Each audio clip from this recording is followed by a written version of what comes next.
Since times immemorial, the education program of a spiritual disciple included the practice of evoking and suppressing thoughts at will. Thereby, you free yourself finally and completely from the patronization by intrusive thoughts. In the school of thinking, you learn to generate thoughts or feelings such as joy, sadness, fear, courage, and the like from within yourself, and to silence them again, independent of the external circumstances. Elisabeth Heich describes these exercises vividly in the esoteric classic Initiation. She learned in the Egyptian temple school to experience the most diverse states of mind for no external reason at all. For example, we begin to immerse into the deepest dejection. Then we experience slowly increasing indifference. Then we go higher and higher, until we have reached the utmost happiness and finally the highest feeling of bliss. Further, we must experience opposite mental states, one after the other, without transition. For example, greatest sadness, and without transition, greatest cheerfulness, or fear, and then switch in a flash to self-confident courage. The point of this exercise is that we are not at the mercy of external events or our moods, but able to determine our mental state ourselves, and thus maintain our mental balance under all circumstances. People believe that there must always be a reason to be happy or cheerful. These exercises give us the conviction that every state of consciousness comes from ourselves and always arises from within. One person can laugh, another cry, and a third remain completely indifferent in the face of the same event. As a final result, the disciple must attain the ability to unshakably maintain a perfect state of mental peace under all circumstances, and never to fall out of it again.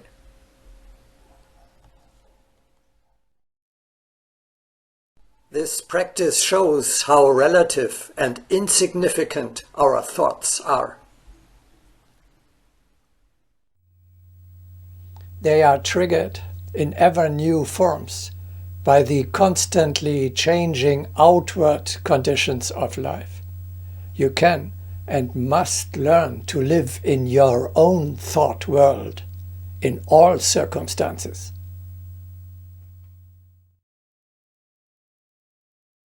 Through long tests, the great saints learn to call forth a thought and then to free themselves from it.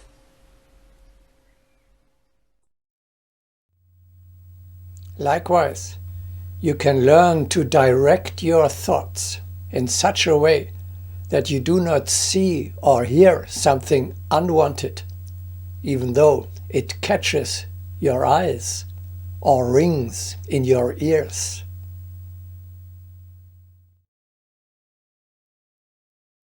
One more significant experiment: learn to see without looking and to hear without listening. That is, you must be able to aim your vision into the spiritual realms to a degree that, in spite of open eyes, you will not see that which is before you, and in spite of open ears, you will not hear evident noise.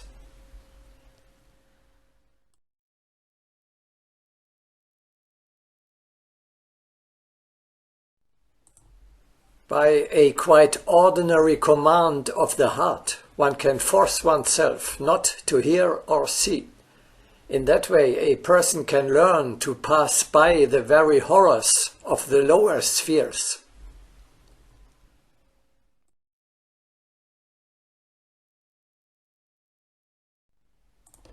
Impossible. I can't avoid hearing a loud sound near me. How am I supposed to ignore the noise that prevents me from falling asleep? This is not that unusual, though. You have already experienced yourself when you are absorbed in intensive work. You do not notice at all what is going on around you, and you do not hear the ringing of the telephone or of the doorbell. You can actually think away all possible sensory perceptions. This proves how your thoughts control your organism.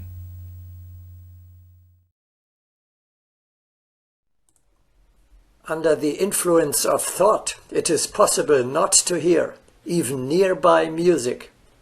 Thus is demonstrated the power of thought over the physical organism.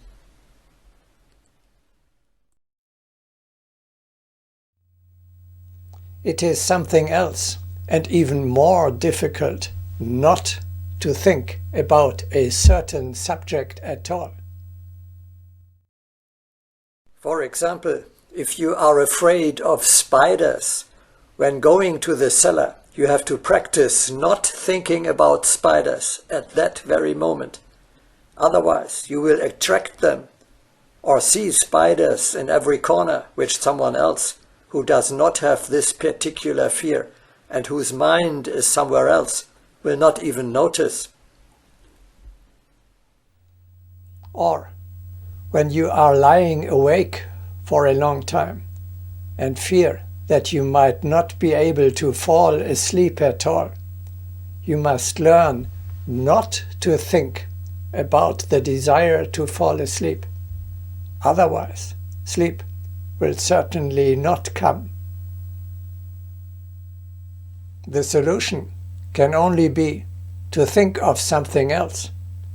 When you go to the cellar, think of the delicious apples you wish to bring up from there. Then the thought of spiders will not arise. If you cannot fall asleep, transfer yourself in spirit to the higher world, to your heaven, to the ashram of your teacher, and take part in life there. Then you will imperceptibly move into the realm of dreams automatically.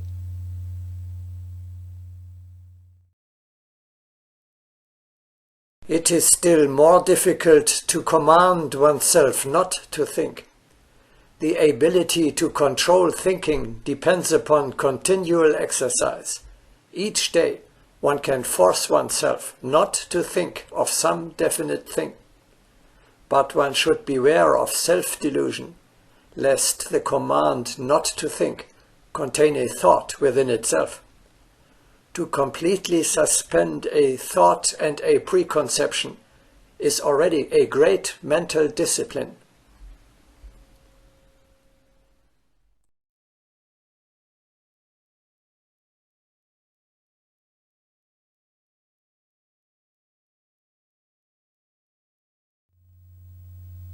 The most important application of thought mastery relates to the desires of the body.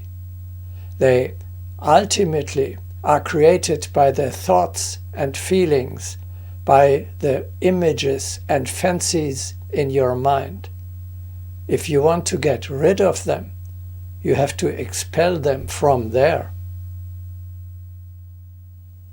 It is not the highest attainment to retreat to a place like a monastery, where you have no possibility to satisfy your cravings for, e.g., tobacco, alcohol, or women.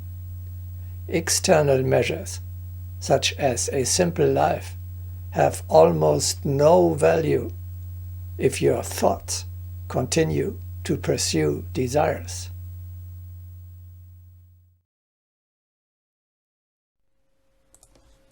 Of course, you have now more chances before you than my zoophagus friend Mr. Zinnett, who, were he even to give up feeding on animals, would still feel a craving for such a food, a craving over which he would have no control, and the impediment would be the same in that case.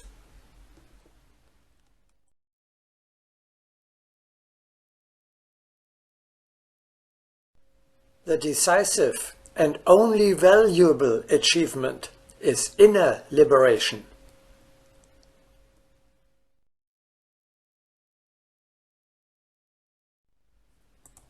We have read about great saints who scorned earthly luxury and freed themselves of earthly accumulations. But, first of all, they had to conquer their own thoughts.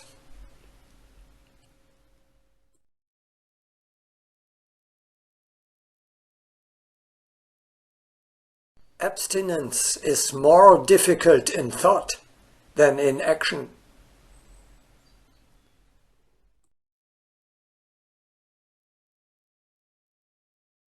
You have truly overcome your desires only if, in everyday life, in the midst of smokers and drinkers, they no longer have any attraction for you.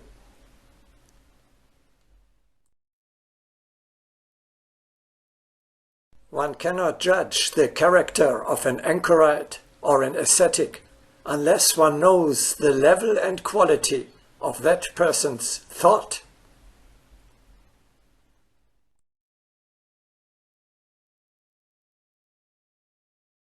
You overcome bad habits, bad qualities, and base desires by purifying your thoughts.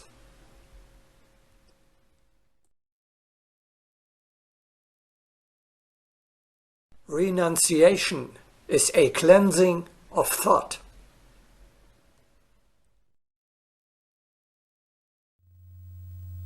At first, of course, you can practice, as we have just discussed, to simply eliminate the thought of a desire with willpower. In the long run, however, it will only help to eradicate the evil at its root. As long as there is still desire within you, it will break out again and again. That means you must hunt down the dragon of desire that continues to lurk within you.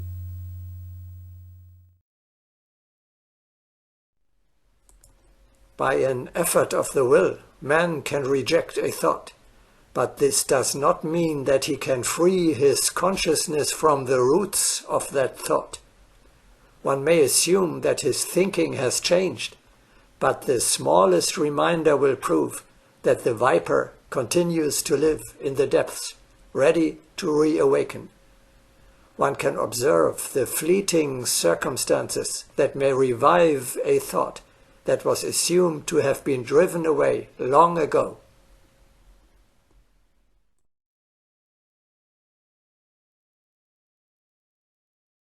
How do I achieve all this practically?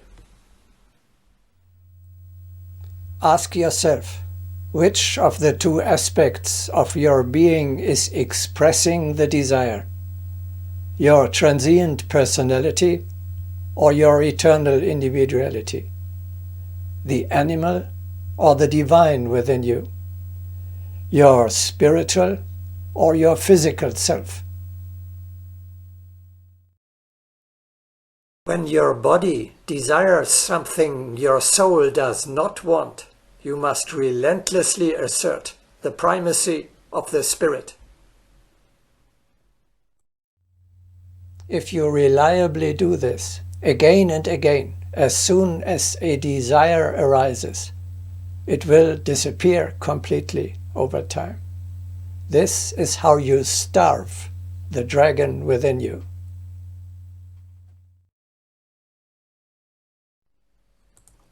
Once you have recognized that your motives are questionable, as they are in most cases, reach down into the desire back of the motive.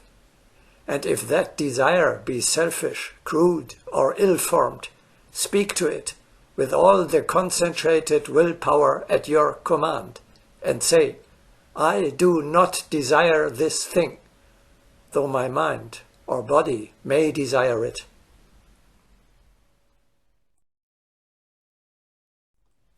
It is not in accord with universal law, therefore it is not my real desire. If you do this often enough and with sufficient intensity, you will one day find that particular desire shriveling up, going out, and know yourself free from it, with a higher desire in its place.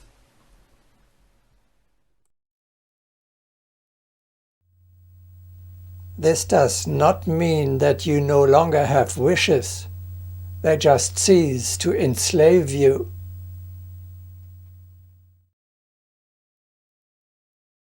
Then what does it mean to say that a yogi is free of wishes? Let us take the precise meaning of the words. A yogi has freed himself not from the possibility to wish, but from the yoke of wishes. He feels free because he is not a slave to wishes. On the path of goal fitness, a yogi relinquishes wishes in an appropriate manner in the name of the most essential.